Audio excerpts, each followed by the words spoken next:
Bonjour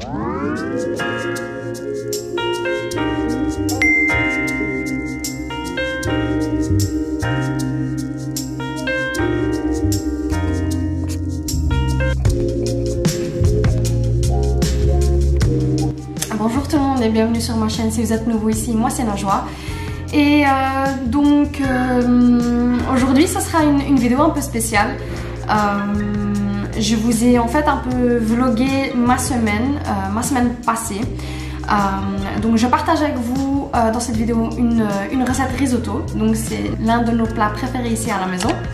À ce moment-là, il y avait mon beau-frère et ma belle-sœur qui sont venus manger chez moi. Donc je partagerai avec vous cette recette et puis je vous montrerai en fait l'armoire que j'ai customisée dans la chambre de ma fille. Donc c'était une petite armoire pour les déguisements que j'avais acheté en deuxième main à 20 € et je l'ai pimpée, donc je l'ai peinte et je l'ai mis au goût du... voilà, au goût, donc aux couleurs sautées de ma fille. Donc voilà. Avant de commencer la vidéo en fait, j'étais pas sûre si j'allais poster de vidéo cette semaine, j'étais pas sûre de comment j'allais me sentir, mais maintenant alhamdoulilah ça va beaucoup mieux. Donc je vous ai dit la semaine passée que en fait on avait été infecté par le Covid. Donc mon mari c'était la première personne, donc en fait c'est pour ça aussi que je voulais en parler. Il y a eu beaucoup de questions par rapport à ça, donc via YouTube et via Instagram. Donc voilà, je voulais prendre juste un petit instant pour en parler. Alors, comment on l'a attrapé? En fait, pour être clair, on voit personne. Les seules personnes que je vois, c'est ma belle-sœur, mon beau-frère, c'est mes parents et c'est mon beau-père, donc le père de mon mari. Ce sont les seules personnes qu'on voit ici à la maison. Moi, depuis mon retour d'Asie, donc depuis mars, je travaille à la maison. Je ne vois pratiquement personne à part, franchement, de temps en temps, je vois ma meilleure amie. Mais c'est tout. C'est tout ce que je vois comme personne. Comment on l'a attrapé? Alors, mon mari l'a chopé en fait au travail, tout simplement. Donc, il y a eu un moment à partir de septembre où son travail a décidé de ramener ses employés au travail, donc quelques jours par semaine. C'était une très grave erreur. Parce que c'est là où en fait il l'a chopé. Il l'a chopé d'un collègue qui était positif, plusieurs collègues qui étaient positifs même. Et puis c'est le seul endroit en fait où il pourrait l'avoir eu, vu que le reste des personnes avec qui nous on a contact ne vont pas au travail et ils ont contact qu'avec nous. Donc c'est ouais, voilà, c'est comme ça qu'il l'a attrapé. Honnêtement, moi je trouve que c'est déjà une grande erreur que certaines entreprises demandent à leurs employés de revenir au travail. Franchement, c'était l'erreur en fait à ne pas commettre. Mais bon, eux, ils avaient pris la décision de faire revenir leurs employés au travail. Et c'est comme ça que mon mari l'a attrapé et l'a ramené à la maison. Donc d'abord, c'était lui qui était malade. Je crois que ça avait commencé chez lui lundi. Et puis lui, il avait été testé mardi. Mardi, il avait été testé positif et moi, ça a commencé mardi. Donc, les symptômes, en fait, nous, on vit à 4 à la maison. Donc, il y a mon mari, moi et les 2 enfants. Donc, à partir de mardi, déjà, les enfants n'allaient plus à l'école. Dès qu'on a eu les résultats du test de mon mari, les enfants n'allaient plus à l'école. J'ai été les déposer le matin à l'école et une demi-heure après, je suis retournée à l'école pour aller les chercher. Donc depuis en fait les enfants sont à la maison et les enfants alhamdoulilah n'ont rien du tout, ils pètent la forme. Elles sont sûrement porteuses du Covid, mais voilà, elles n'ont pas de symptômes, donc pas de fièvre, rien du tout, elles se sentent très bien. Par contre, moi et mon mari les 3 premiers jours c'était catastrophique, donc il avait de la haute fièvre. Il toussait beaucoup, il avait des symptômes grippaux et puis il avait mal partout, mais c'est tout. Donc il n'avait pas, ah oui, non, il ne sentait pas d'odeur. Donc il goûtait les choses, mais il n'avait pas du tout d'odorat. Donc Donc quand on mettait l'humidificateur ou bien les huiles essentielles ou bien les bougies, ou même on a testé avec du parfum, il ne sentait rien. Moi, pour le reste, le seul symptôme que j'ai eu, c'est la fièvre. Par contre, moi, c'était vraiment la haute fièvre les 2 premiers jours. Donc, je frôlais j'étais à 39,4. Voilà, j'étais dans ces zones-là. Mais pour le reste, c'est tout ce que j'avais. J'avais la fièvre et parce que ma fièvre était haute, j'avais le maux de tête. Donc voilà, et c'est souvent très tôt le matin. Donc quand je me lève tôt le matin, c'était pendant environ 2 heures, le temps que les comprimés agissent sur moi. Et puis le soir, quand les médicaments n'agissaient plus sur moi. Voilà. En fait, en bref, le Covid chez nous à la maison. Alhamdulillah, maintenant ça va beaucoup mieux. Heureusement, on a un jardin. Parce que franchement, les filles sortent très souvent dans le jardin. On a des poules dans le jardin. Donc elles peuvent jouer avec les poules dans le jardin. Elles sont occupées pendant 3 à 4 heures. Elles nettoient le poulailler, elles leur donnent à manger. Elles jouent avec les poules, donc elles sont occupées. Mais honnêtement, ceux qui sont en appartement, je les plains parce que c'est compliqué. Donc je disais, ceux qui sont en appartement, franchement je vous plains parce que c'est hyper compliqué.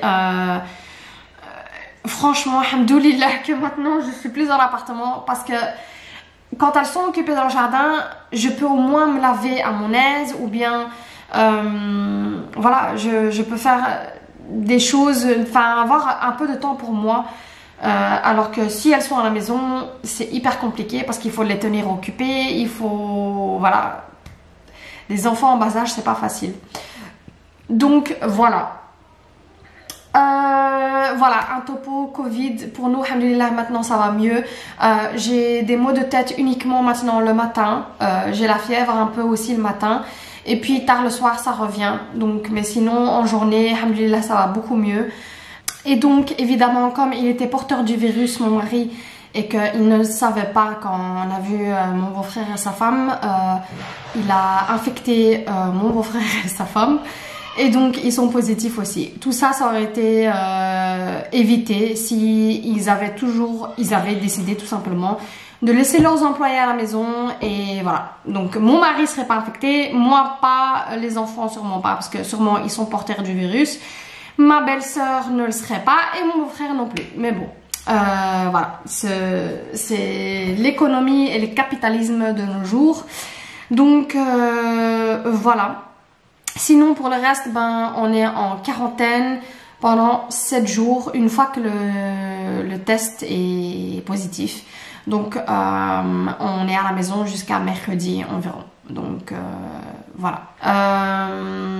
Donc voilà. Franchement, maintenant par rapport à la première vague, j'ai l'impression qu'il y a énormément de gens qui sont testés positifs.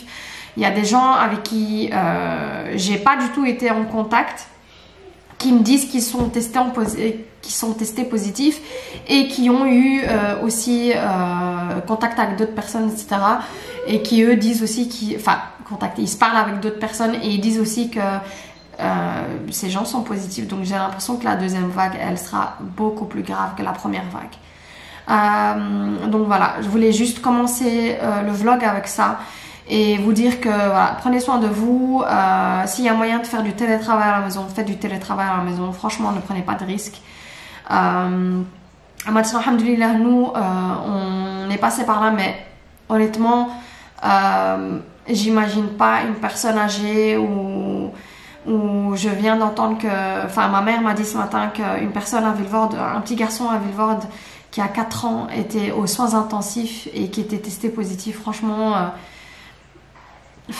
c'est des risques inutiles. Franchement, si vous pouvez rester à la maison, restez à la maison tant que vous pouvez. Sinon, alhamdoulilah, moi j'ai ma maman qui m'appelle tous les jours et ma mère amie aussi qui m'appelle tous les jours. Ma mère m'a ramené des vitamines à la maison, donc des petits comprimés, je vais vous les montrer. Et franchement, je crois honnêtement que ça m'a aidé. Donc c'est du magnésium et des vitamines C. Normalement c'est à prendre 1 fois par jour, mais moi pendant le Covid, donc comme j'ai été testée positive, je les prends 2 fois par jour. et j'ai l'impression que ça m'a boosté mon immunité. Ce qu'elle m'a fait aussi, c'est qu'elle a infusé du gingembre avec des clous de girofle. J'ai encore une bouteille qui me reste, j'en avais 3, je voulais la montrer. Elle m'a infusé de la gingembre avec des clous de girofle dans de l'eau. Et donc voilà, il faut boire ça toute la journée. Et franchement, je crois que ça aussi, ça m'a aidé. Et ce que je peux vous montrer aussi, et ce que j'ai pris, c'est ceci.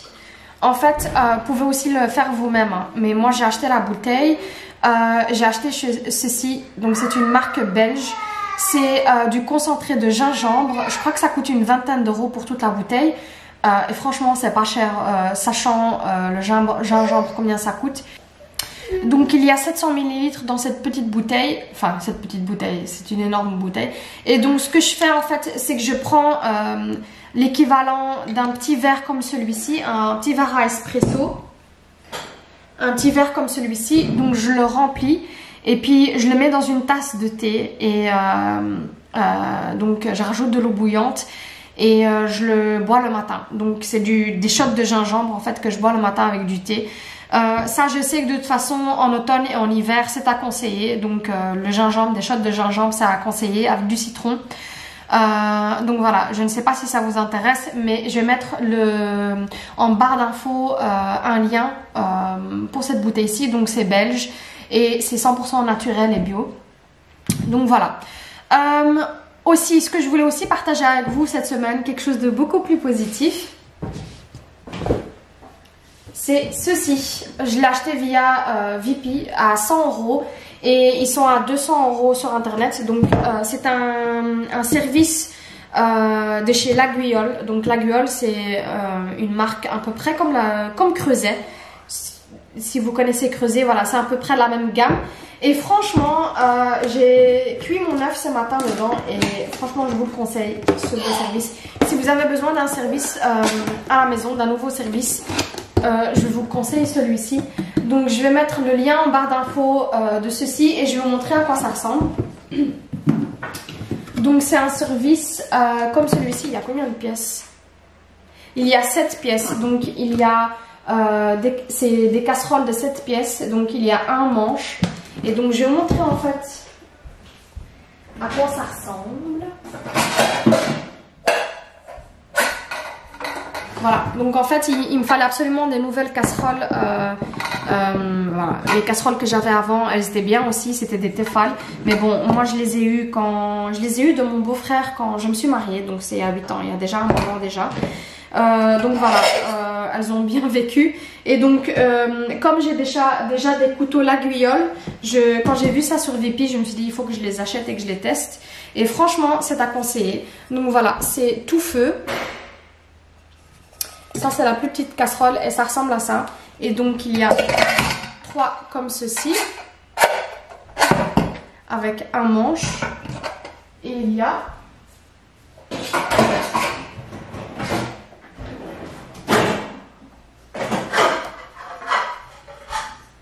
Et il y a ceci. Donc en fait, le 3e est chez moi dans le lave-vaisselle. Ça se met aussi dans le lave-vaisselle. Hein. Donc le 3e, il est plus petit. Donc voilà, si vous êtes à la recherche de nouvelles casseroles et de nouvelles poêles, franchement, ceci, c'est vraiment à conseiller. Donc je vais vous mettre le lien en barre d'infos et c'est très souvent sur Vipi. Donc je vous le conseille aussi. Et donc c'est tout feu, dont induction. Donc c'est vraiment pour tout le monde. Ensuite, on va s'attaquer à la peinture de l'armoire que j'ai achetée en 2e main pour ma fille aînée. Donc, en fait, je l'ai trouvée sur Marketplace et j'avais un peu cherché sur Amazon. Avant ça, il coûte environ entre 100 et 300 €. Ça dépend de ce que vous souhaitez comme matière. Moi, j'aime le bois pour plusieurs raisons, mais surtout parce que le bois dure dans le temps. Et parce qu'on peut vraiment customiser le bois comme on veut et quand on en a marre, il suffit de le poncer et de le repeindre et puis hop, une nouvelle vie commence pour un meuble. Donc ici, la peinture que je vais utiliser, c'est la peinture V33 pour cuisine. C'est la même peinture que j'ai utilisée pour les armoires encastrées chez moi dans ma chambre et dans la chambre des filles. Et franchement, c'est une peinture que je conseille à 100% parce que elle va vraiment, il y a une résine dans la peinture, donc elle va vraiment bien s'agripper au bois et aux surfaces lisses comme style cuisine. Et ce que j'aime aussi, c'est que quand vous déposez des objets sur les meubles, c'est que ça va pas griffer les meubles, c'est vraiment très résistant, comme si c'était un meuble que vous aviez acheté au magasin.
Voilà, là ça fait en fait deux couches, ouais. Je viens de faire la deuxième couche, donc voilà ce que ça donne, mais je crois qu'il faudra quand même une troisième couche parce que partant du bleu au blanc, c'est hyper compliqué. Donc voilà, ça c'est deux couches. J'avoue que c'est hyper compliqué parce que les enfants sont à la maison et je voulais absolument que ce soit une surprise.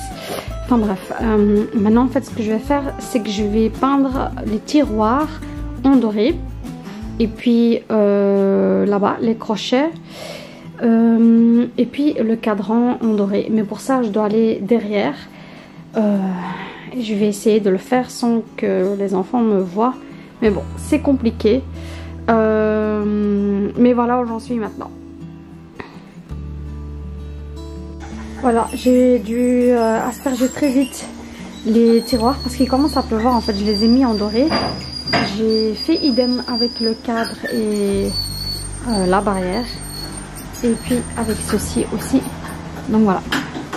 J'ai ouvert le garage pour vous montrer de plus près ce que ça va donner en fait.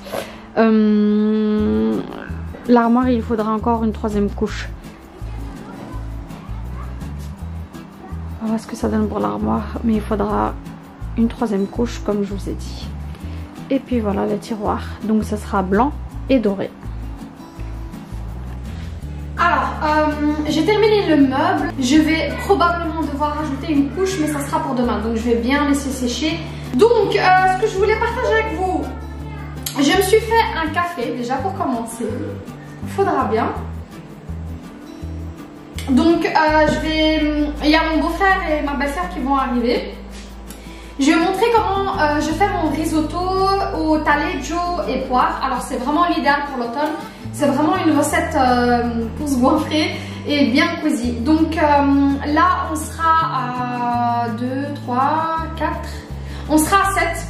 Donc pour cette personne, j'ai besoin de taleggio déjà tout d'abord. Moi, je l'achète au Carrefour. Alors, il est moins cher que chez la fromagère. D'habitude, je l'achète chez la fromagère, mais bon, c'est beaucoup plus cher. Donc là, j'ai pris 2 paquets, mais je vais environ utiliser donc 300 grammes. Bon, pour le faire un peu plus professionnellement, j'ai tout mis sur table ce que vous avez besoin pour cette recette. Donc vous aurez besoin de risotto. Alors d'habitude pour 4 personnes, nous on utilise 400 grammes, donc 100 grammes par personne. Là maintenant on est à 7 et je vais utiliser environ 600 grammes. Donc vous aurez besoin de risotto. Et puis d'échalotes ou d'oignons. Moi j'ai pas d'échalotes donc je vais utiliser les oignons du potager. Et donc voilà, j'ai à peu près cette quantité. Donc ce sont des tout petits oignons, hein. Je vous montre avec la main. Voilà, ils sont petits parce que ça vient du potager. Et pour déglacer en fait le risotto, je vais vous montrer comment faire après. Pour déglacer, vous allez avoir besoin de vinaigre ou de vinaigre de vin blanc. Sinon, normalement, la recette c'est avec du vin blanc qu'on déglace. Et puis ici, vous aurez besoin de parmesan. Donc ici, il y a environ 100 grammes de parmesan. Ici, il y a environ 100 grammes de beurre. Et puis ici, il y a environ 300 grammes de taleggio. Et puis ici, il y a 5 poires. Voilà donc tout ce que vous avez besoin pour ce risotto.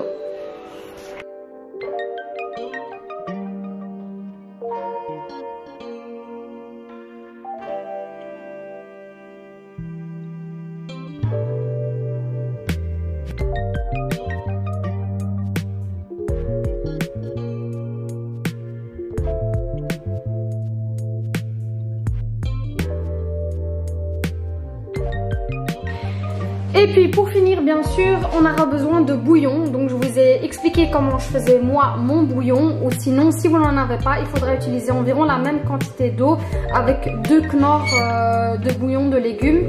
Mais donc moi, mon bouillon, je le fais moi-même. Et donc il ressemble à ça. Quand il est complètement dégelé, j'ai juste rajouté un peu d'eau.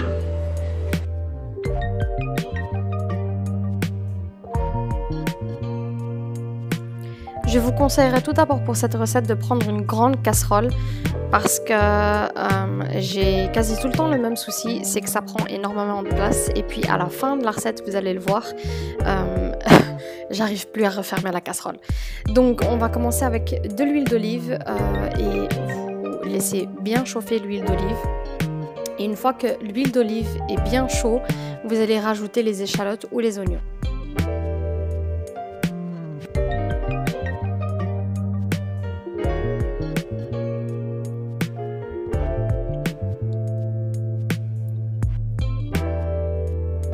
Il faudra bien les laisser mijoter dans l'huile jusqu'à avoir une couleur bien dorée.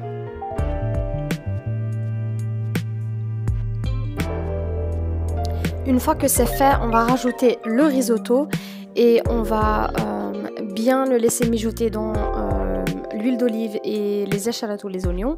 Et il faudrait avoir en fait une couleur nacrée au risotto. Donc, comment dire, ça doit être un peu plus blanc, donc le risotto doit être plus prononcé et donc une fois que c'est fait, il faudra le déglacer avec le vinaigre. On va laisser le risotté bien absorber tout ça et ensuite louche par louche, donc à chaque fois il faudra rajouter une louche et puis touiller le risotto, attendre qu'il absorbe la louche et puis recommencer et puis ainsi de suite. Ce processus prend à peu près une vingtaine de minutes.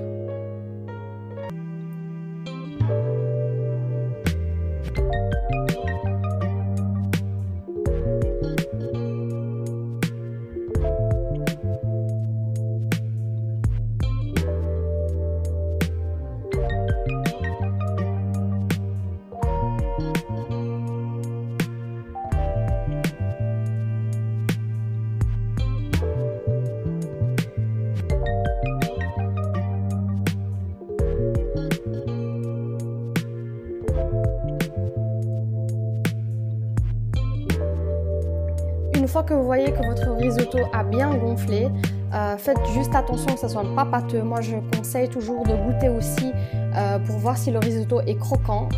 Moi, je n'aime pas quand il est croquant. Donc, je rajoute ensuite les poires. les poires, si elles sont pas assez mûres, si quelques-unes ne sont pas assez mûres, je vous conseille aussi de les laisser 5 minutes cuire avec votre risotto. Ça va permettre aux poires et pour que ça soit plus onctueux. Je vais rajouter une dernière louche de mon bouillon pour laisser le risotto et les poires cuire ensemble. Et ensuite, ce qu'on va faire, c'est qu'on va rajouter le mélange fromage, beurre et parmesan.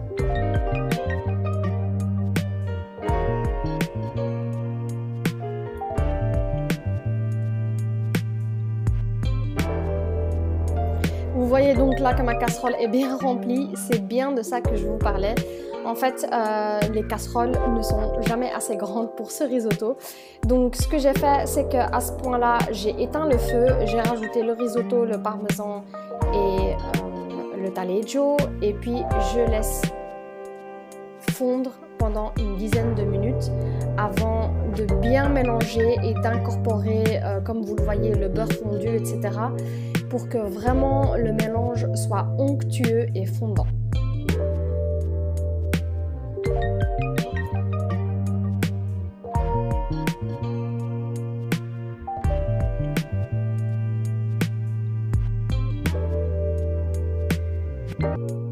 Et voilà donc pour le risotto taleggio et aux poires, bien fondant et bien onctueux. Alors la recette que je viens de partager avec vous, elle est très crémeuse parce qu'il y a beaucoup de fromage et donc chez nous, dans la famille, on adore le fromage. Et c'est pour ça donc que c'est l'idéal pour l'automne et pour l'hiver. Franchement, moi ça me fait penser un peu à la raclette, donc c'est vraiment très bourratif et très gourmand. Donc si vous êtes fromage, franchement cette recette je vous la conseille. Alors maintenant on est dans la chambre de ma fille. Petit topo du meuble que j'ai peinte. Et puis je me suis dit qu'en même temps j'allais vous faire un petit room tour de la chambre de ma fille. Puisque je trouve que maintenant elle est finie. C'est parti. Alors pour commencer, voilà le meuble qui se trouve juste en face de son lit. Donc voilà ce que ça donne, il est terminé. Il y a juste les poignées que je dois encore changer. Je vais vous montrer les poignées que je vais mettre. Mais comme on est en quarantaine, en fait, j'ai pas eu le temps d'aller chez Zara Home et d'aller les chercher. Donc voilà, elle a déjà mis ses petits déguisements. Et puis elle a accroché les vêtements juste ici qu'elle met pour aller dans le jardin. Donc voilà de plus près ce que ça donne. Et franchement, c'est trop beau. Donc voilà, la barrière, elle a été peinte en doré. Et puis de plus près ici, hop, le meuble. Et donc les boutons de meuble ici, ils viennent de chez l'ancienne propriétaire. Je les ai remis ici en attendant. Mais ce sont des autres que je vais placer ici. Je les ai vus chez Zara Home. Ils sont à 7 € pour 2. Et en fait, c'est le même style que celle-ci en fait. Et donc c'est pour ça que je voulais absolument les changer pour qu'il y ait un rappel entre les deux meubles. Le meuble qui se trouve ici, je l'ai pris aussi en deuxième main. Je crois qu'il m'avait coûté 10 €. Donc voilà, je l'ai eu aussi en deuxième main. La lampe, c'est ma mère qui me l'a donnée. Je crois qu'elle l'avait acheté chez Maison du Monde, mais ça n'allait plus avec sa décoration. Donc elle a fini par me les donner. Et puis les abat-jours viennent de chez Leenbakker. Donc c'est à peu près la même couleur que les rideaux. Et puis, je vais allumer la lumière, peut-être que vous verrez mieux. Hop, les images viennent de chez Desenio. Je crois que je vous ai déjà montré ces images, ces cadres dans un autre vlog. Ouais. Donc voilà, ça c'est les images qu'elle avait choisies. Et puis voilà son lit, on l'a posé juste au milieu. Je trouve que c'est beaucoup plus beau comme ça. Là-bas, elle a son coin cuisine. Donc voilà, et le meuble que j'ai peint, il se trouve juste en face de son lit. Bon voilà pour le vlog de cette semaine, j'espère que cette vidéo vous a plu. En tout cas, si vous avez aimé la vidéo, n'hésitez pas à liker. Moi je vous fais de gros bisous et je vous dis surtout prenez soin de vous et soin de vos proches. Si vous n'êtes pas encore abonné et que vous voulez voir les prochaines vidéos, n'hésitez pas à vous abonner. Et je vous dis à bientôt, à la semaine prochaine dans une autre vidéo. Au revoir.